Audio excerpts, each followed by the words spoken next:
But first, let me begin by clarifying the purpose of nonviolent communication. Its purpose is to help you to do what you already know how to do.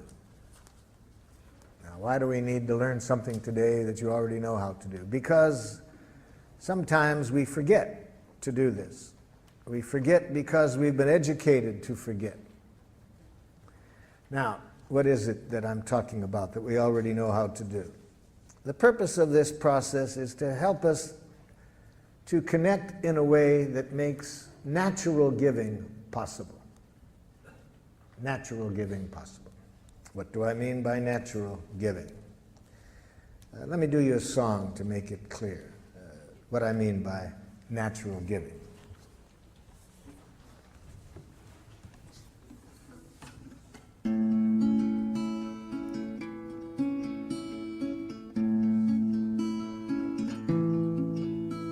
I never feel more given to than when you take from me. When you understand the joy I feel caring for you. And you know my giving isn't done to put you in my debt, but because I want to live the love I feel for you. To receive with grace may be the greatest giving. There's no way that I can separate the two. When you give to me, I give you my receiving. And when you take from me, I feel so given to.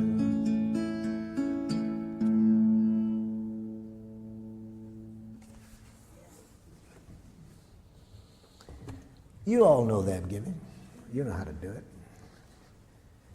And that's what I'm interested in. Remembering to stay with that quality of giving, moment by moment in any connection. But we also all know that it's easy to lose it.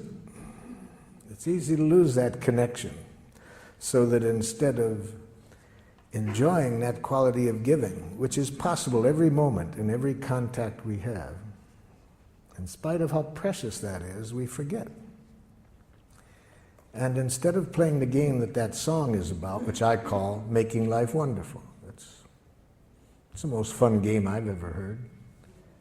Instead, much of the time we play another game called Who's Right? Have you ever played that game? See. It's a game where everybody loses. So isn't this amazing that we all know about this quality of giving that the song was about? It's possible every moment. We find that the richest thing to do, and much of our life we end up playing Who's Right?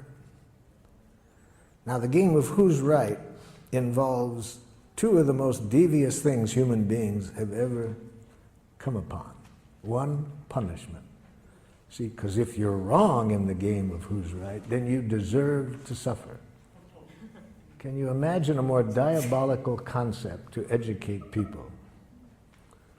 So, if you haven't already abstained from punishment, I'm sure by the end of the day that will no longer be a part of your consciousness. No more punishment.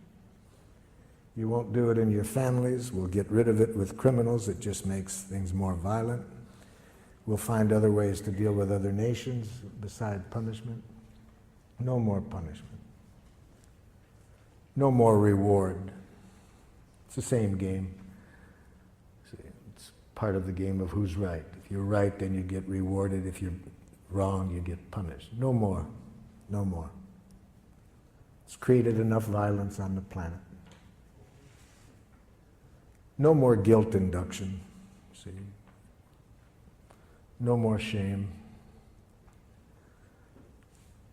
No more concepts of duty and obligation. Just what the song is about. Natural giving. So how did we get off target? We got off target, according to Walter Wink, theologian who writes in his book, The Powers That Be. We got off target about 5,000 years ago. We got off target because we started to get some wild thinking. Wild thinking that human beings are innately evil. And when you believe that human beings are innately evil, then if things aren't going as we would like, what's the corrective process? The corrective process is penitence, you see. When people are evil, you think that the way to bring about change when people are behaving in a way you don't like is to make people hate themselves for what they're doing. So for these political reasons and theological reasons, we started to develop a language that I call Jackal language. It's a language that cuts us off from life and makes it very easy to be violent. Very easy to be violent. In fact, in that book I mentioned, Wink says that domination cultures, one of the things you have to educate people is to make violence enjoyable, you see. And we've done a good job of that. We make violence enjoyable in our culture. The 2 hours a night from 7 to 9 when children are watching television the most, in 75% of the programs they watch, the hero either kills somebody or beats them up, you see. And when does this happen? At the climax of the program. We've been educated for quite a while to make violence enjoyable. So even though I think what that song was about is what is really closer to our nature, this natural giving, we've been educated to make violence enjoyable, and educated in a way we can even be violent to our children. So what is Jackal language like? See, Jackal language, as I've mentioned, is a language of moralistic judgments. You think in terms of who's right, who's wrong, who's good, who's bad. And when you mention change, yes, we want change at times. So how do you get change in the Jackal system? Watch a parent try to bring about change in the child. This is a parent teaching a young child say one of the most important words in Jackal. Say you're sorry. I'm sorry. You're not really sorry. I can see it. You're not really sorry. I'm sorry. Okay, I forgive you. Can you imagine a game like that? Can you imagine a parent responding to a child that way? And if a parent is going to do that to a child in their own family, what are they going to do to people from other cultures who behave in a way they don't appreciate? So of course you're going to have violence wherever you have this kind of thinking. In cultures that do not have this thinking, you don't see violence, you see. So that's how we got off target. Even though we could be playing the game, make life wonderful each moment, we have been educated for quite a while to play another game, who's right. So what are the parts of this game of who's right? I've just mentioned one of them. One part is moralistic judgments, learning how to go up to our head and think basically in terms of right and wrong, good and bad, normal, abnormal. I learned this game very well. I speak several dialects of Jackal. I grew up in Detroit. We spoke a rather harsh dialect of Jackal. We might call it Detroit Jackal. For example, if I'm out driving and someone is driving in a way that I don't like, and again, I want to install change, you see, I roll down the window, idiot! Now, theoretically, the person is supposed to repent. I confess I was wrong, sir. I will change the error of my ways. It's a great theory. It didn't work. I've tried it more than once. It doesn't work. So I thought maybe it was that particular dialect of Jackal. So I decided to get the more cultured use of Jackal. So I went to the university and got a doctor's degree in professional Jackal. Now when somebody's driving in a way I don't like, I roll down the window. Psychopath! Still doesn't work. You see. There's another part of this language of Jackal. Amtssprache.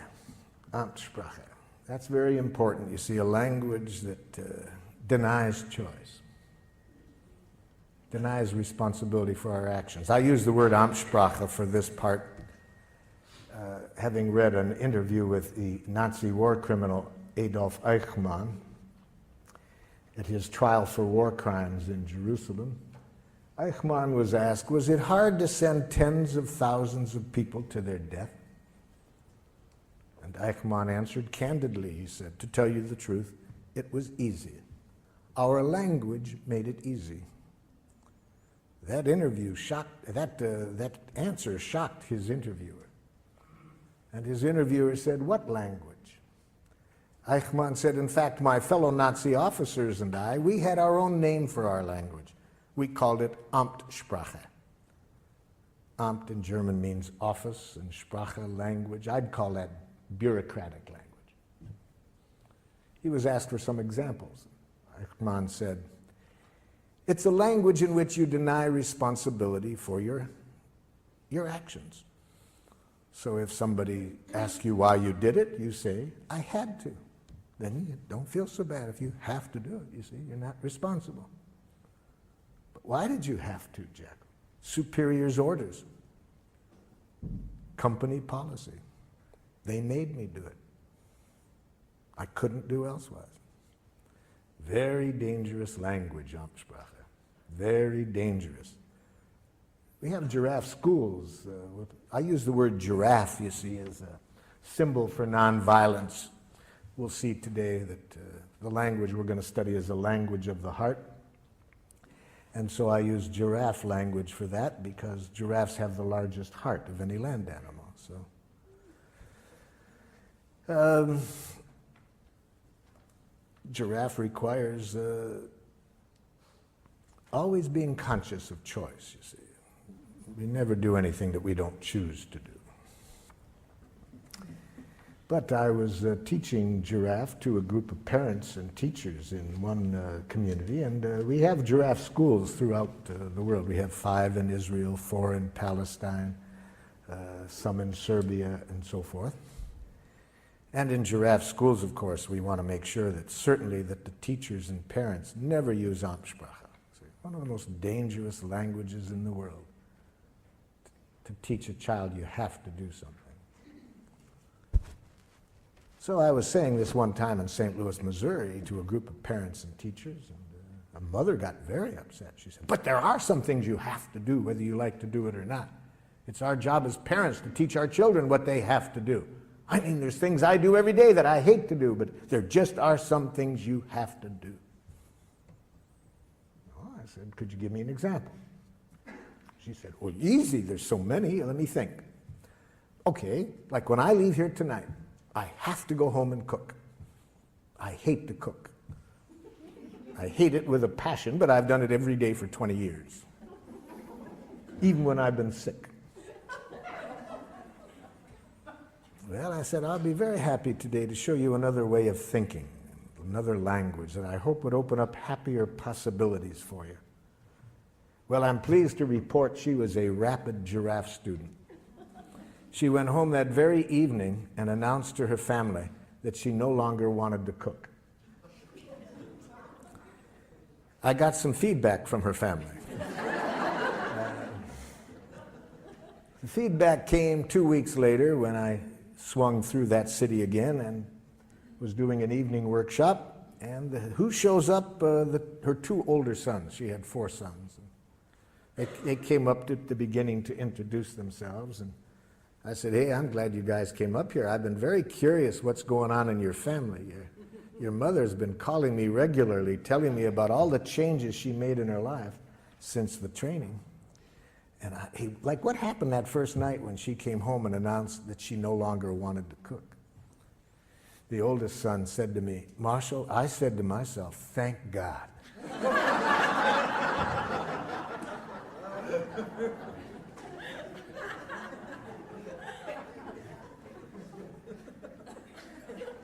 I said, help me understand that one. He said, I said to myself, now maybe she won't complain at every meal, you see. You see, natural giving, what I started the day off with that song, anything we do in life that isn't coming out of that energy, we pay for it and everybody else pays for it. Anything we do out of fear of punishment, if we don't, everybody pays for it. Anything we do for a reward, everybody pays for it. Everything we do to make people like us, everybody pays for it. Everything we do out of guilt, shame, duty, obligation, everybody pays for it. That isn't what we were designed for. We were designed to enjoy giving, to give from the heart.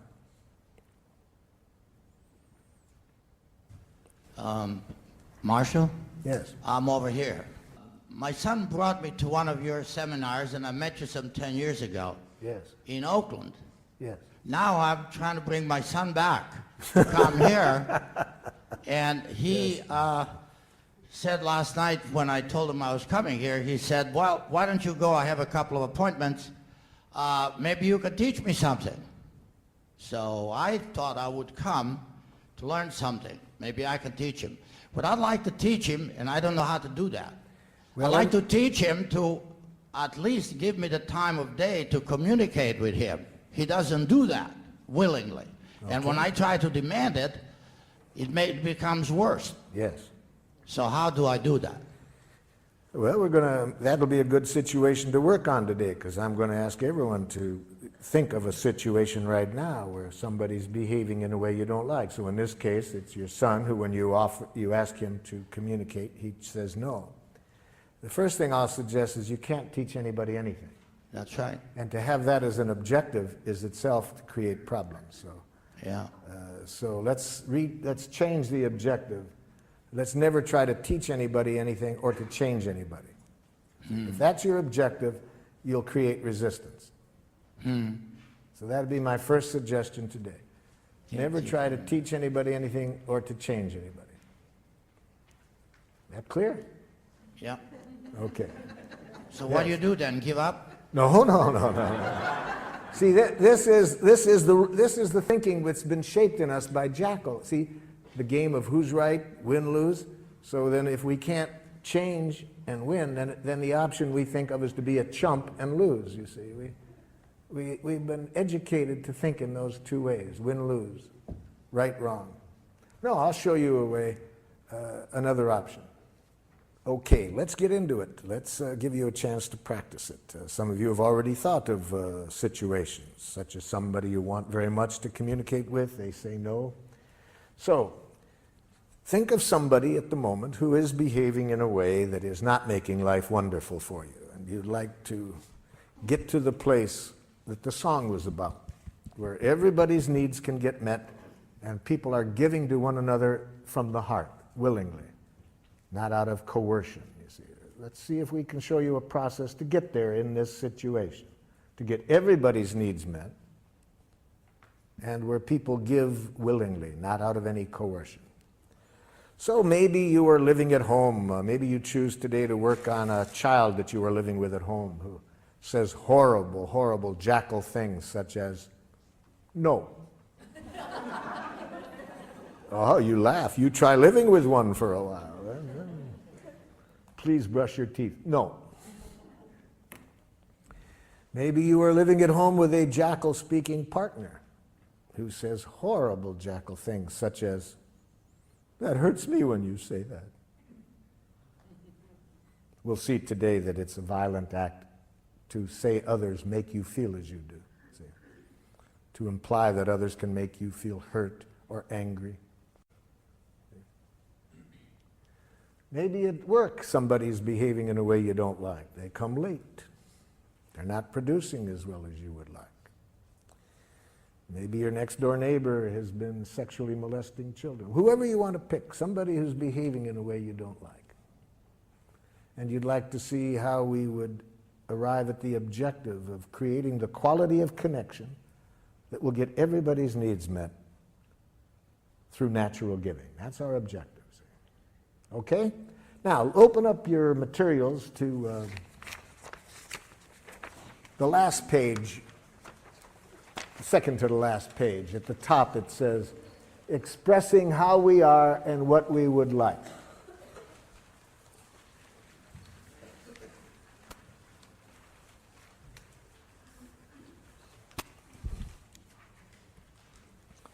And it says under A, think of someone who does something that makes life less than wonderful for you.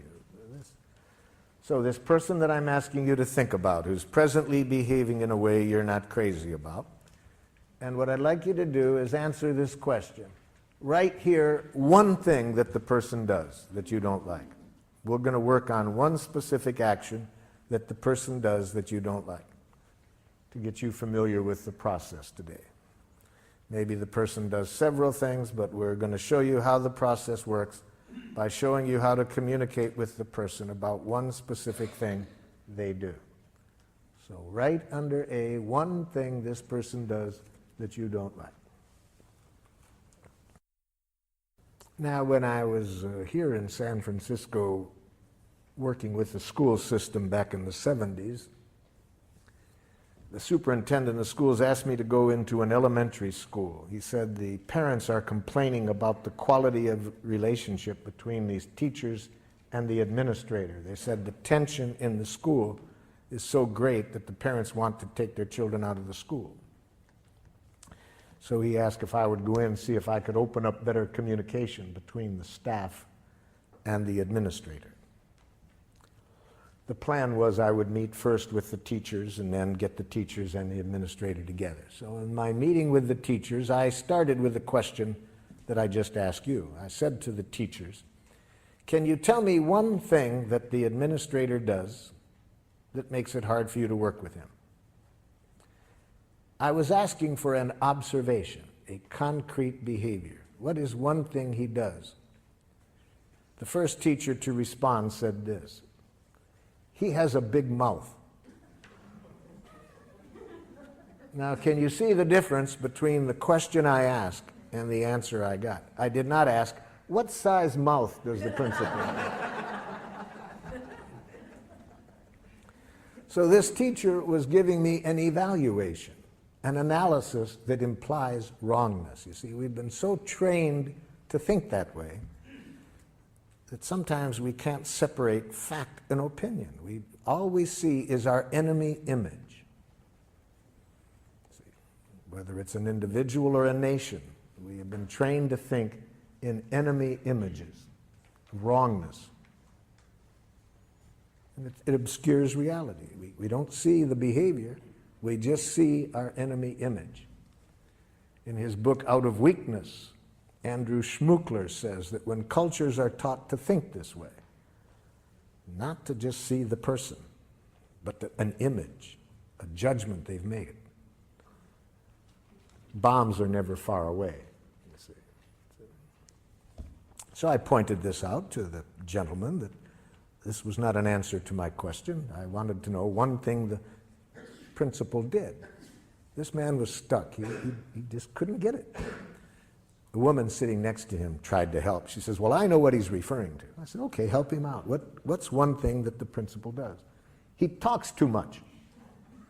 No, too much is a judgment. I ask for an observation, not a judgment. See, this is how Jackal-speaking people think. They really have been brought up to think there is such a thing as a just right amount of everything. And too much and too little, and that they know what it is, see? So they think that way. It doesn't make resolving conflicts too easy with them when people have an idea that there's a right and a too much and a too little, and they know what it is. And especially when they mix it up with an observation. I was just asking, what does the person do? And again, for the second time, this person couldn't see the behavior separate from the judgment. A third person tried to help. Well, I know what they're talking about. Okay, what? He thinks he's the only one that has anything worth saying. No, telling me what you think he thinks is an evaluation you're making of what you think is going on in his head. I was asking for what does he do? A fourth woman said, he wants to be the center of attention all the time. I said, now you're giving me a judgment or a diagnosis of his motives. Even if it's accurate, it's a diagnosis of his motives. It's not an observable behavior. My question was, what does he do? Now the entire faculty sits there quiet. Nobody can answer the question. And one of the women said to me, boy, Marshall, that's hard to do. Yes. In fact, the philosopher Krishnamurti says that to observe without evaluating is the highest form of human intelligence, you see. So those of us who have been taught to think in these enemy images, immediately to think right, wrong, good, bad, normal, abnormal, appropriate, inappropriate, to this, to that, we can't see reality. All we see is our enemy images. Well, with great help, with great effort on my part, I finally got them to get rid of the images and answer this simple question: what does he do?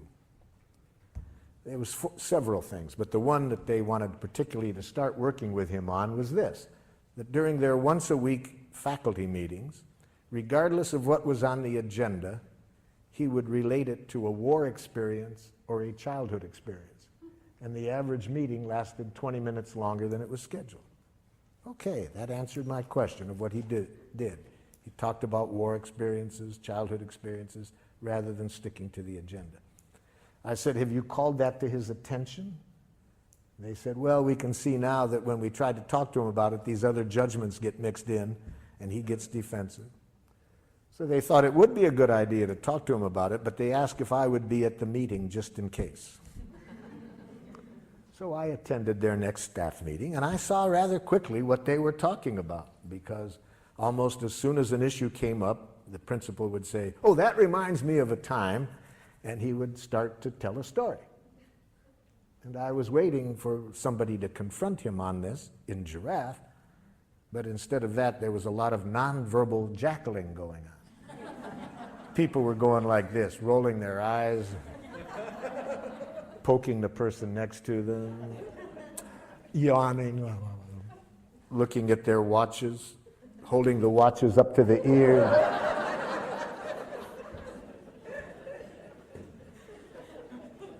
And I watched this scenario going on for a while, and I said, excuse me, but isn't somebody going to say something? Now there's a silence, and the man who spoke up in our first meeting, I could just see him getting his courage up, and he looks at the principal and says, Ed, you have a big mouth. So let's see if whether what you wrote down answered the question I asked. Is it an observable behavior, or did you mix in any evaluation? And my two friends here will help us to make this evaluation. This animal has been taught to, somewhat like a police dog, to sniff out narcotics. If there's any jackal mixed in, he will howl. If you answered the question, this animal will dance. So, sir, what did you write down? My dad blames my wife for my choices. He does what? My dad blames my wife for my choices. Yes, blames is a judgment. See, that's already putting evaluation into it. Dad, do you see yourself as blaming her? No, I see myself as calling attention to the facts. So see, Dad doesn't see that as blaming. No, I'm educating. Thank you, Dad. Yes, okay. So how do we say it? See, we need a direct quote. We need to give it, to make it an observable behavior, we need to say, my father says, what? All of his problems. You are responsible for all of his problems. Wait a minute. He says this to the wife. You are responsible for all of his problems. That's it. Yes, okay, that's a direct quote. That's what he says. That's giraffe language. You made a direct quote, okay? See, as soon as you have the word blame in your consciousness, it's going to change the whole energy with which you approach the person, because you're basically making a judgment of them as blaming, which everybody knows is wrong. Yes? I have the mic. Oh, excuse me. Lately, my son is not doing his history homework. Okay. My dad makes harsh judgments and insulting remarks. Oh my God, you've killed my poor Jackal.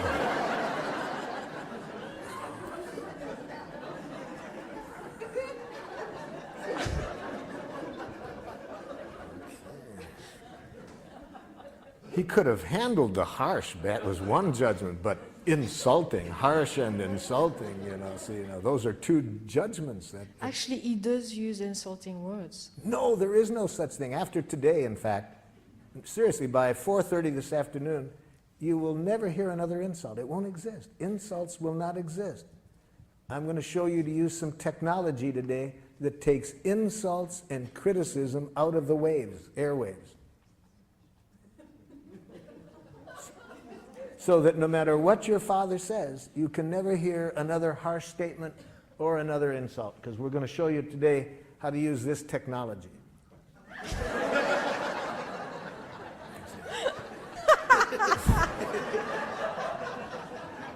And with this technology, it will be impossible for you to hear criticism, harsh remarks, insults. With these ears, all you can hear is the only thing human beings are ever saying. Please and thank you. See, that's all. We're going to show you today that all what used to sound like criticism, judgments, blame, are simply tragic, suicidal expressions of please. My brother Yes. yells at me to get in the car to go to school, and then he makes me late to school. Who yells? See, but you see, yells is a kind of a little bit of an evaluation. He speaks in a tone of voice. Yeah. You see. Okay, it's the tone of voice. I was asked at Lincoln High School. Is there Lincoln High School in San Francisco? Yeah. Many years ago, I was asked to work with the faculty there. They were having a lot of tension amongst the faculty, racially, ethnically. There was a lot of tensions, and the superintendent asked me to work there, and I started the day asking, tell me something that somebody else on the faculty does that you don't like. Man turns to the woman next to him and says, I don't like it when you yell in our faculty meetings. She says, who yells?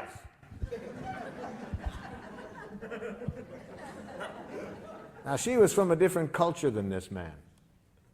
See, what was yelling in her culture was quite different.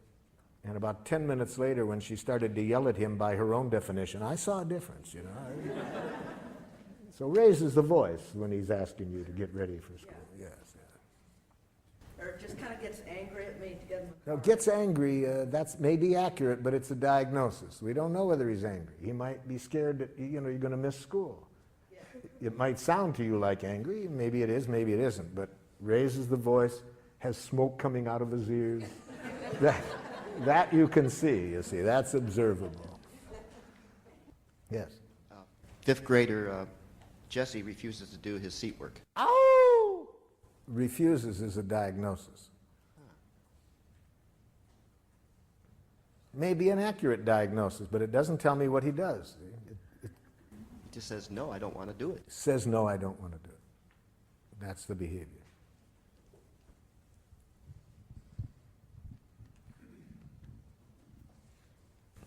My husband doesn't tell me things which will affect me deeply.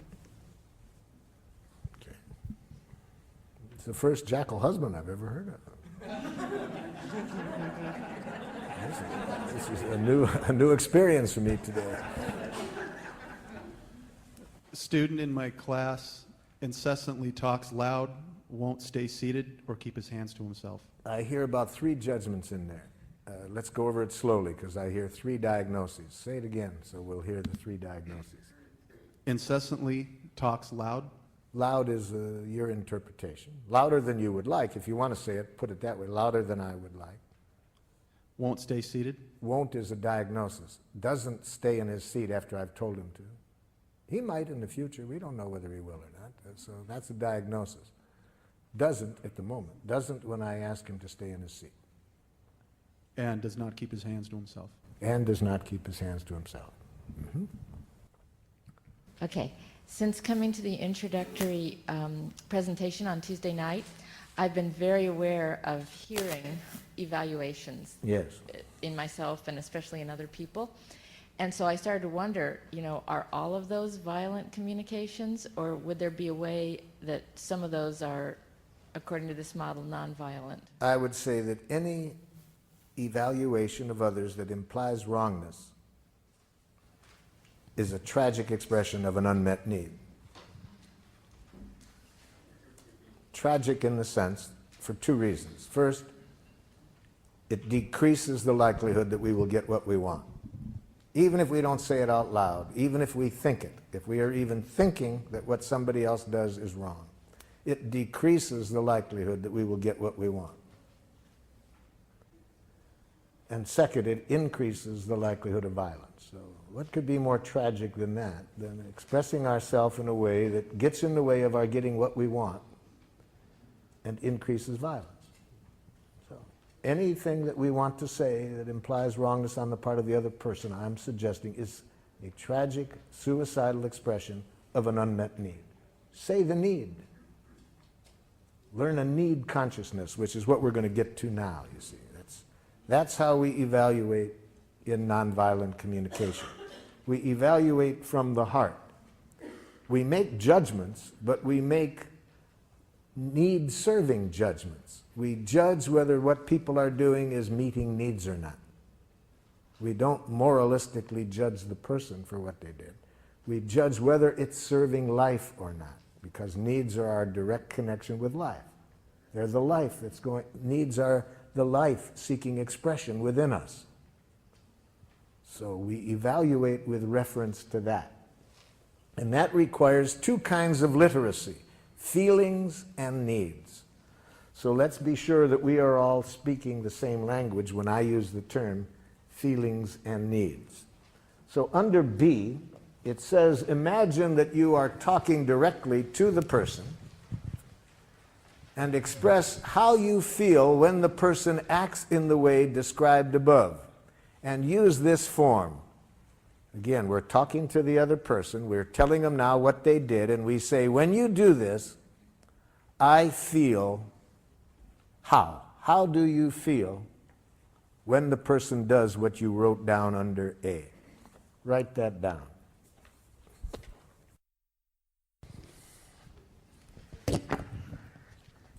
When you do this, I feel angry. Okay. Anger is a feeling created by unnatural thinking. We'll get to that next. When you're not ready to leave at the agreed time, I feel anxious and impatient. When you speak that loud, I feel intimidated. Ow! Intimidated is a diagnosis. Be careful of words that are more descriptions of other people, what you think they're doing to you, like intimidating you. So write down the following as not feeling words. Do not mistake these words as feelings. I feel misunderstood. I feel used. I feel manipulated. I feel judged. I feel criticized. I feel ignored. For example, aren't there times when you think somebody's ignoring you? Don't you feel relieved? And at other times, don't you feel angry? You see, so words like that really say very little about what's alive in you. They say much more about how you are interpreting the other person's behavior. And above all, never mistake the word rejected as a feeling. I feel rejected. No, no. That's not a feeling. That's a suicidal interpretation. Okay, who's got the mic? There's the mic. Yep. Hurt, disappointed, disheartened. Yep.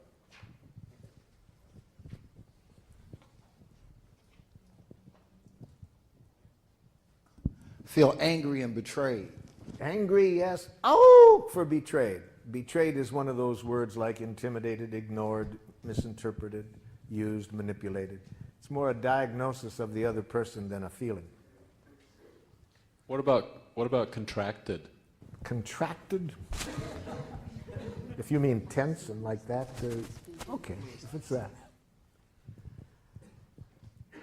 When you call me up and speaking loudly tell me you're going to cut off funding, I feel angry and scared.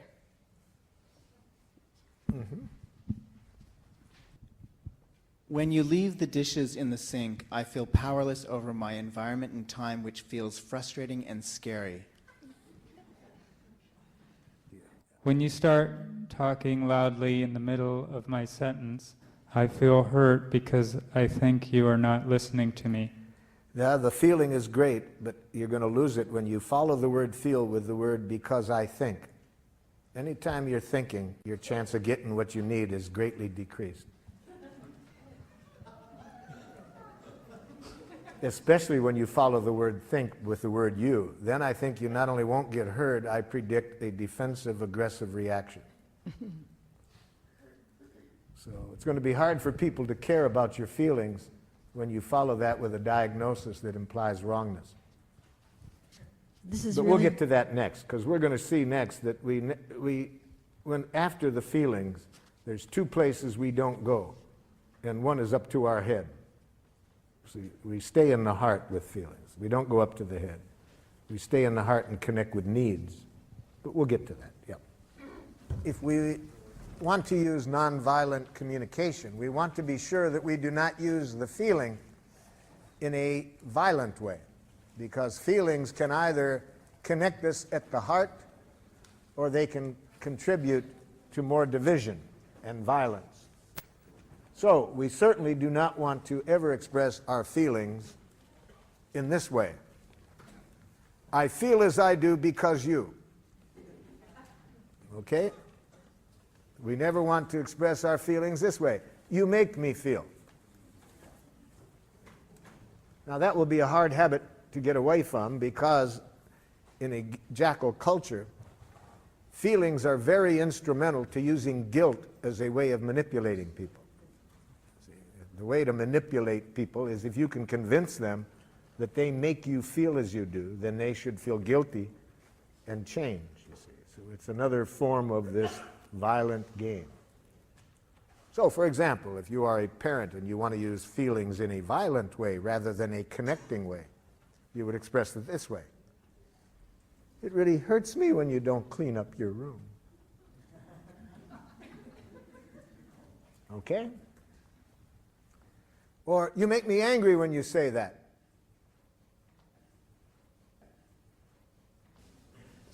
I was talking during the break about one of my happiest days as a parent was when my oldest son went to a Jackal school for the first time.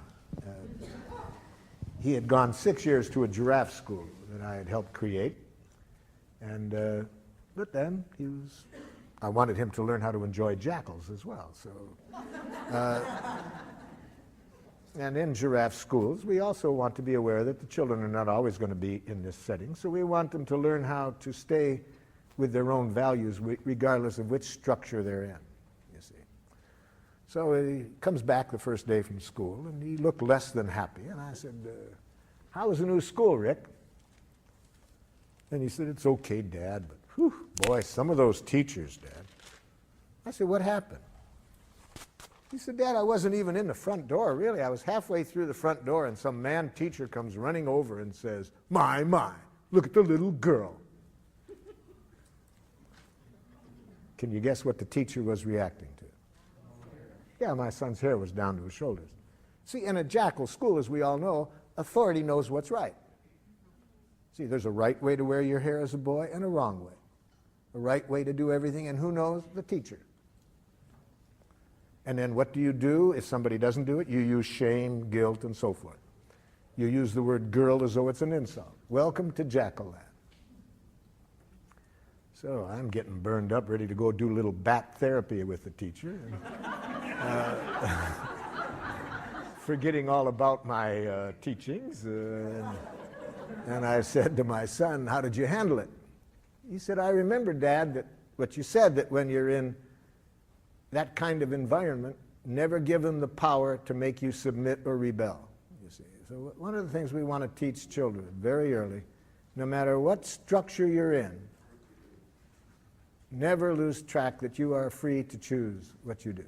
Don't allow institutions to determine what you do. I said, hey man, that you remembered that, that's a big gift. I really love that you could remember that under those conditions. Then what'd you do? I put on my giraffe ears, Dad, tried to hear what he was feeling and needing. I said, you remembered to do that? What did you hear? Pretty obvious, Dad. Looked irritated, wanted me to cut my hair. Hey, wow, man, I'm really glad you could remember that. How did that leave you feeling? I said, Dad, I felt sad for the man. He was bald and seemed to have a problem about hair.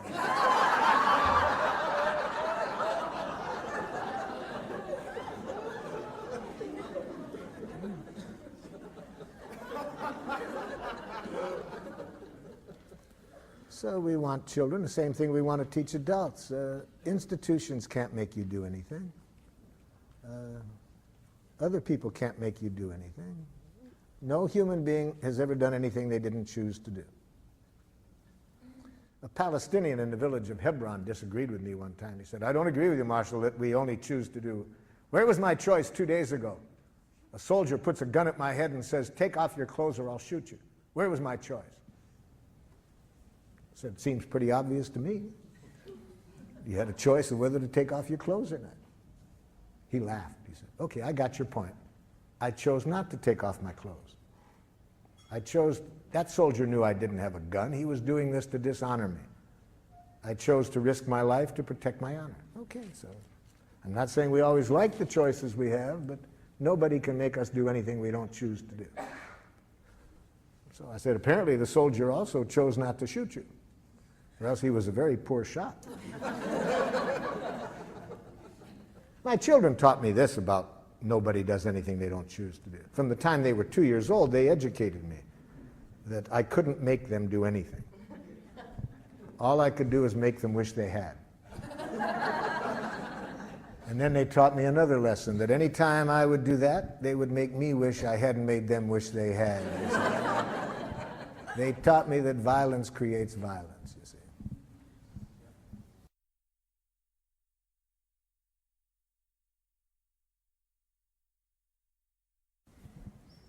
Okay, the next step then. We do not attribute responsibility for our feelings to the other person. We never say that you make me feel or I feel because you. Instead, we are conscious that the root of feelings are needs. See, behind every feeling, there is a need. Now, certain feelings tell us that there is an obstruction in our thinking, that instead of our being directly connected to our needs, we have chosen to go off to Jackal land. So what are these feelings that tell us that we're not directly connected to our needs? Anger, depression, guilt, and shame. Those feelings are very valuable. They tell us that at this moment I'm not directly connected to my needs. Instead, we are up in our head telling ourselves moralistic judgments about somebody. Anger, we're making moralistic judgments about somebody else. Depression, guilt, and shame, we're playing that game on ourselves. But we're not alive, and as I would define being alive, which is connected to our needs. Yeah. Do you make a distinction between needs and preferences or desires? Yes, we make a big difference, as we'll see when we get to the next step now, because needs contain no reference to specific ways of getting the needs met. Those are preferences or strategies or requests. So we make a big difference between needs and between preferences, requests, strategies. So let's get into that. Let's right now connect our feelings with a need. Let's not go up to our head and think about the other person. Let's go into our heart and connect our feeling with our need, because needs give us the most power with people. See, giraffe is based on a power model, power with people. It increases our power with them in the sense that it increases people's willing giving to us, to enjoy giving to us. That's power with people. We have been trained in a power over model, the use of punishment and reward. That's power over people. To get them to do things not because it's coming from their heart and they want to contribute to our well-being or to life. No, they want to avoid punishment or get a reward. So we want to increase power with people. And the most powerful form of communication to do that is to bring people's attention to our needs that are not getting met. When people's full attention is on our needs, they hear no criticism, no demands. It is natural to enjoy giving. But if we hear any criticism or demand, we lose connection with that natural desire to give, and now we want to defend and attack. So let's learn a language of needs. Under C, it says, imagine again that you are talking to the person and express your reasons for feeling as you do this way. When you do what I described, I feel as I expressed because I am needing or because I need. See? So now see if you can identify what need of yours is not getting met.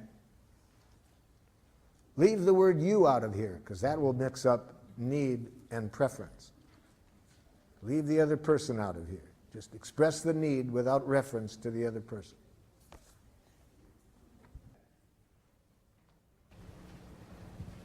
All needs are universal. Every human being in the world has the same needs. So you can look at what you said and see whether this applies. You see. So if what you wrote down is a true need, every other human being in the world has that need.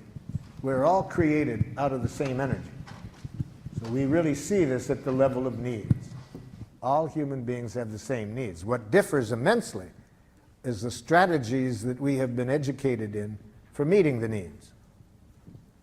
Different cultures educate people to meet the needs in a different way, but the needs are the same. Who wants to check theirs out? Okay. To know that you are responsible and honest. That, notice, brought the other person in there. I have a need to know that you are responsible and honest. How do we express the need without bringing the other person in there? See? Now, we can bring it in one way. I have a need for your happiness, for your protection. We can say that. Okay. See, but not the way you're saying it. Yes?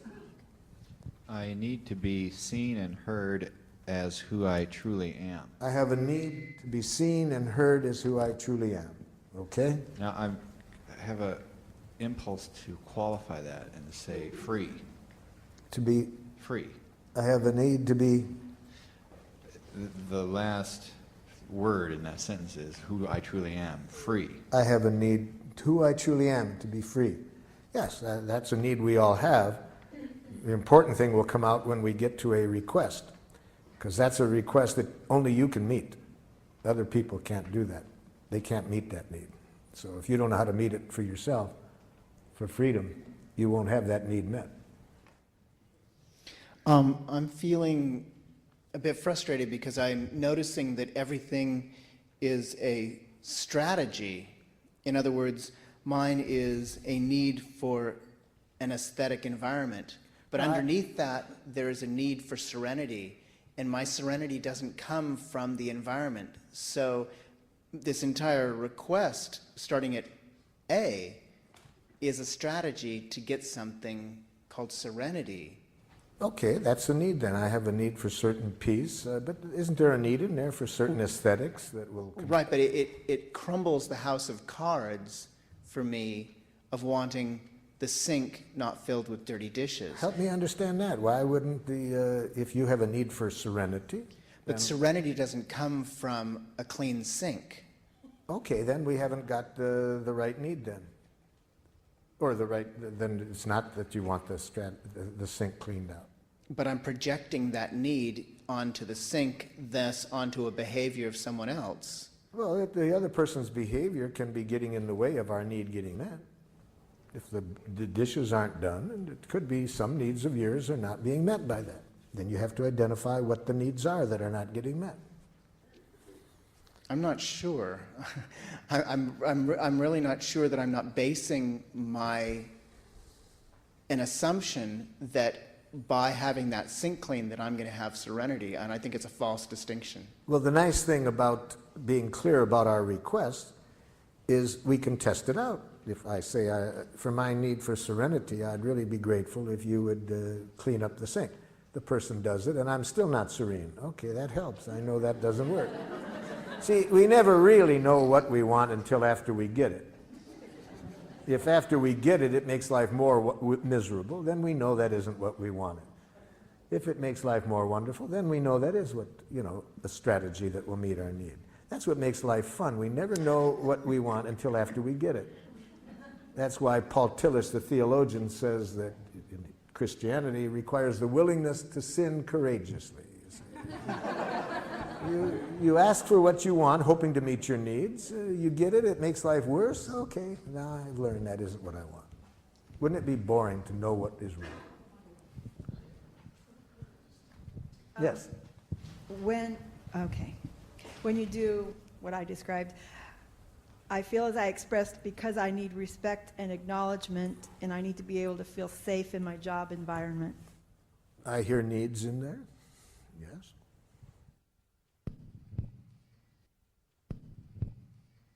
When you do what I described, I feel as I express because I need to express my desire and need without it hurting you. No. Now we got a bunch of stuff in Oh, there. shoot. If you want to avoid hurting other people, the only way I can offer you to do that is to become a nice, dead person.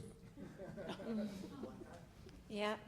Because if other people have jackal ears, they can get hurt if you have heartburn.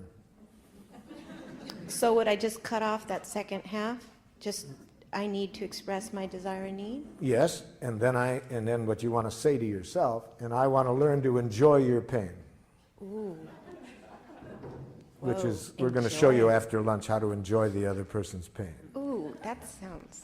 It's one of the most loving things you can do, you see. If you, as I will define it, obviously I don't mean in a sadistic way. Yes. So I have a couple I'm working on. One of them is because I have a need for predictability. I have a need my for daily schedule. predictability. Okay. And the other one would be because I have a need for privacy. Yeah.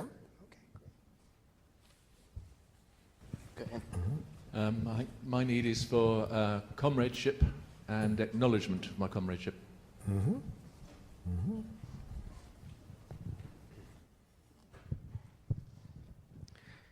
I have a need to memorialize the life of your father, and in doing so, honor the life of your entire family. Have a need to honor this life, yes.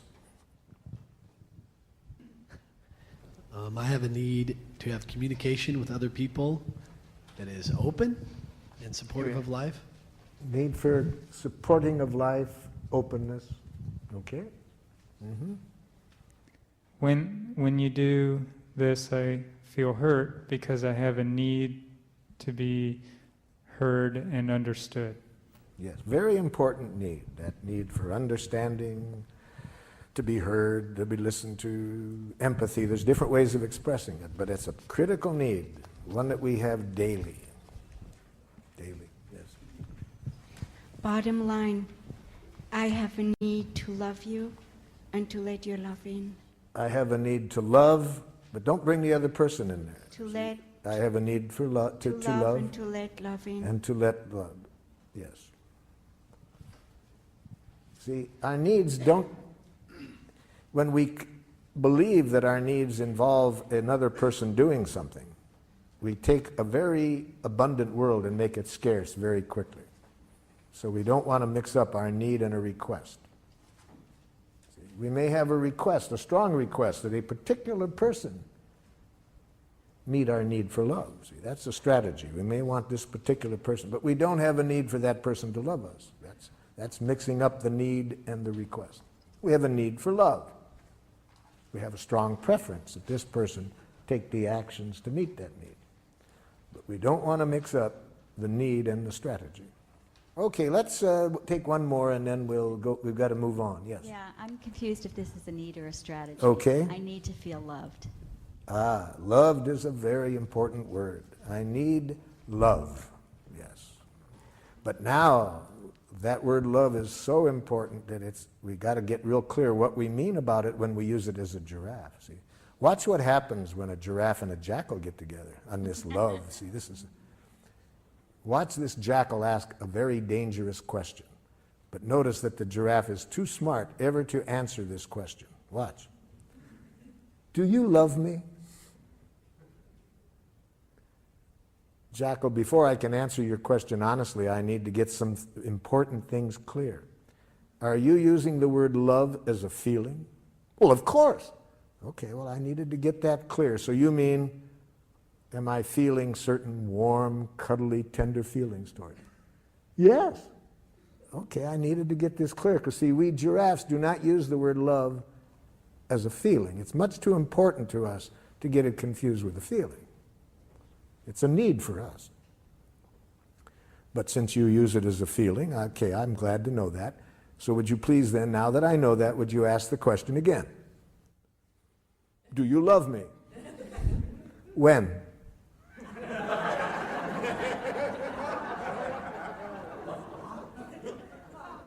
When?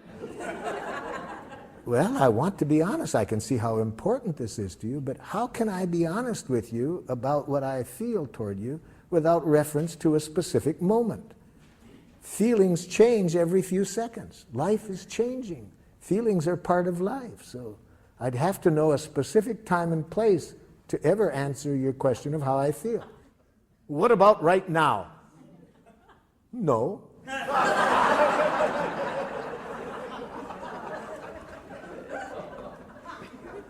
But try me again in a few moments.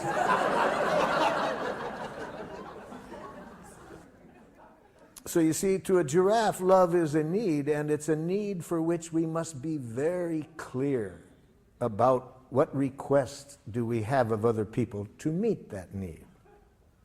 Now, watch what happens with reference to that if we're in a love relationship with a jackal. I want you to love me. Oh, so you have a need for love, Jackal, and you're giving me the honor of wanting me to meet that need. Yes. I really see how important the need of love is, so I want to be clear what you would like from me to meet your need. Could you tell me what you are requesting of me to meet your need? Now, the poor jackals, they don't live in the moment, you see.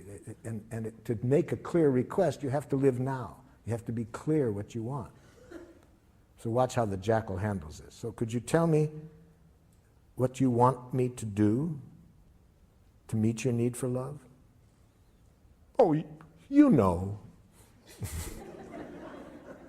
No, I'm not sure I do. I really see how important this need is for you, so can you tell me specifically what you would like me to do to meet your need for love? Well, it's hard to say in so many words. If it's hard for you to say, Jackal, can you see how hard it will be for me to do? I never thought of that. So what would you like me to do to meet your need for love?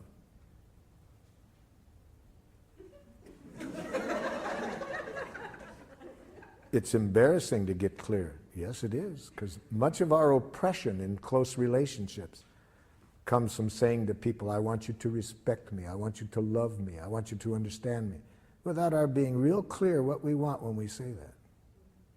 So what are you wanting, Jackal, when you say you want me to love you? I want you to guess what I want before I even know what it is. And I want you always to be willing to do it.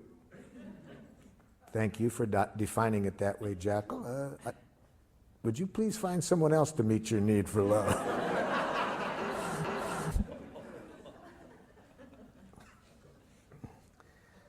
Most jackals that carry that definition of love around with them find out how impossible it is to meet on about their 5th divorce. You see, they keep thinking that they're going to find the right person to love them, not realizing the problem is how they're defining love and what they want from other people to meet the need for love, to see that it's impossible to meet that need. Which brings us to the next step in the process, how to make clear requests